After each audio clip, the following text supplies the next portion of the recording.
The courtroom smelled of old wood, stale paper, and the quiet sort of arrogance that came from people who believed they already knew how the world worked. As the bailiff called the room to order, 38-year-old Nathan Ward stepped inside wearing a faded navy blue jacket, the same one he wore every day. His shoulders were broad, his stance steady, the posture of a man shaped by discipline rather than pride. His brown boots were worn but clean. He held a neatly organized folder under his arm, documents he'd printed at the public library at 6 in the morning. He gave a reassuring nod to his 7-year-old daughter, Lily, who sat on the bench behind him, feet dangling above the floor. She smiled back, all innocence and trust, unaware of the glances and snickers the other attorneys were giving her father. To them, Nathan was a nobody, a single dad, a veteran without a high-paying job, a man who fixed cars and worked security shifts at night to make rent. And to Judge Cassandra Rhine, known across the county for her cold efficiency and even colder temperament, Nathan Ward was just another case file. The courtroom door shut behind him, and Cassandra glanced up from her desk. Her robe was crisp, her dark hair twisted into a tight bun, her glasses perched low on her nose as if daring the world to disappoint her. "Mr. Ward," she said, her tone sharp enough to cut glass. "You're here representing yourself again?" Her voice carried that familiar tone, condescension mixed with amusement. A murmur ran through the courtroom. Some attorneys smirked. They'd seen this before. Self-represented, parents trying to stand their ground in front of a judge who was known for shredding them apart. "Yes, Your Honor," Nathan replied smoothly. "I am." She sighed dramatically. "And this is a custody modification request? Filed improperly, I might add." Nathan set his folder on the table, keeping his calm. "I followed the procedural steps as listed on the county's official site." "Clearly you misread them," Cassandra snapped. "You people always do." The words hit Lily like a slap. "You people." Nathan gently placed a hand on her shoulder without turning. Cassandra continued, "Let the record reflect that Mr. Ward has once again submitted incomplete filings. And," she flipped through the papers with unnecessary flair, "incorrectly cited case law without even understanding it." A couple of attorneys chuckled under their breath. Nathan noticed every one of them. He kept his voice level. "Your Honor, the case law is correct." "No, it is not," she cut him off. "You cited Rodriguez, Free State, which has absolutely nothing to do with custody or parental rights." Nathan blinked once. "I didn't cite Rodriguez, Your Honor. That case isn't in my filing." She froze. Nathan added politely, "If you look again, you'll see it's Richardson vs. Moore, 2015, page 2. Cassandra frowned, scanning the papers. She paused, then frowned harder. He was right. The courtroom shifted. An attorney in the back whispered, "How the hell did he know that?" Cassandra quickly masked her embarrassment with irritation.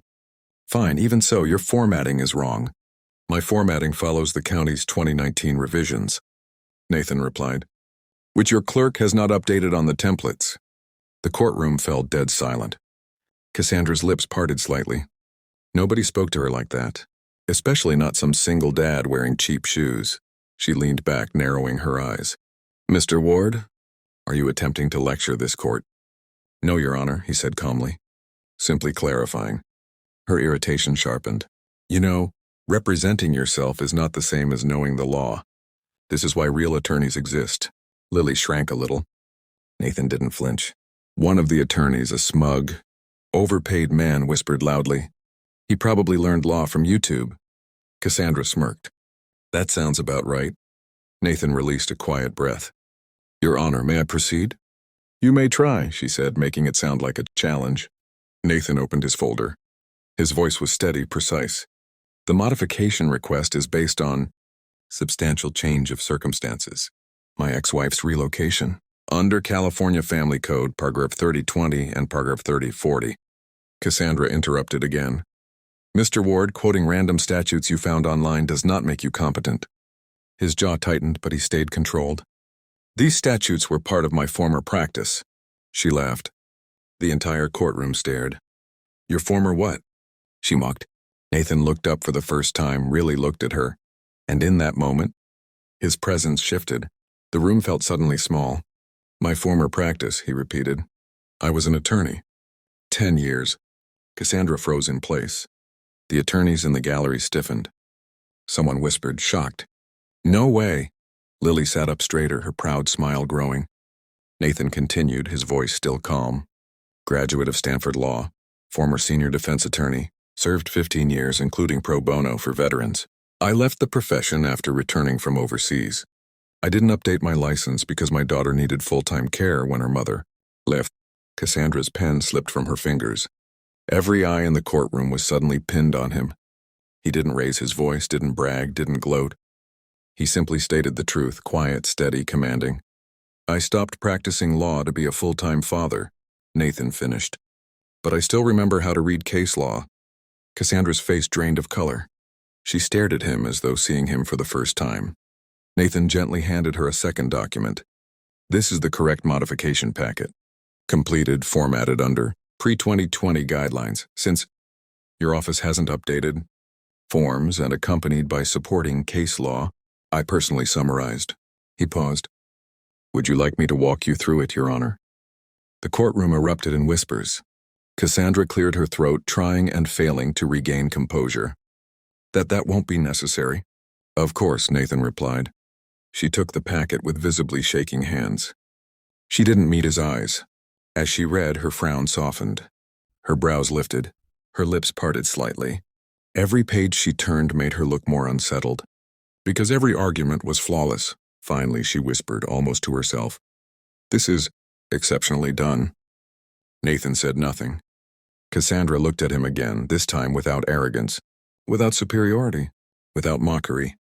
For the first time, she looked at him with respect. She addressed the courtroom, her voice steady but humbled. Mr. Ward's petition is valid, thorough, and compelling. An attorney muttered, "Holy hell!" Cassandra continued slowly. Given the evidence presented and Mr. Ward's unexpectedly vast legal expertise, the court finds in favor of the petitioner. Lily gasped, clapping a hand over her mouth. Nathan finally allowed a small smile. Cassandra cleared her throat. Custody modification is granted. Effective immediately. Lily ran to her father, hugging him tightly. Nathan knelt, lifting her in his arms. When he rose, Cassandra stood from her bench. "Mr. Ward," she said carefully. "A moment." Nathan approached. Lily waited nearby. Cassandra's expression was different now. Shame, respect, and something like regret. "I owe you an apology." Nathan stayed silent, giving her the space to speak. "I misjudged you," she said. "Unfairly. I assumed too much." Nathan gave a respectful nod. "Happens." She managed a small, strained smile. "If you ever decide to return to the profession, the court could use attorneys with your skill." "Thank you," he replied. "But my daughter comes first." Cassandra glanced at Lily, bright-eyed, hugging her father's sleeve, and nodded softly. "Then she's very lucky." As Nathan walked out of the courtroom with Lily's hand in his, the attorneys who had laughed earlier stepped aside. Some nodded with newfound respect. Some avoided eye contact. But one thing was certain. The man they once mocked had just shaken an entire courtroom not by shouting, but by revealing who he truly was. A father, a veteran, and a brilliant attorney who chose love over career. Outside sunlight poured over him. Lily tugged at his hand. "Daddy, does this mean I get to stay with you more?" Nathan smiled, lifting her into his arms. "Yes, baby, it does." "Because you're the smartest?" she asked proudly. "No," he said, kissing her forehead. "Because I never give up on you." And with that, they walked into a future that was finally undeniably theirs.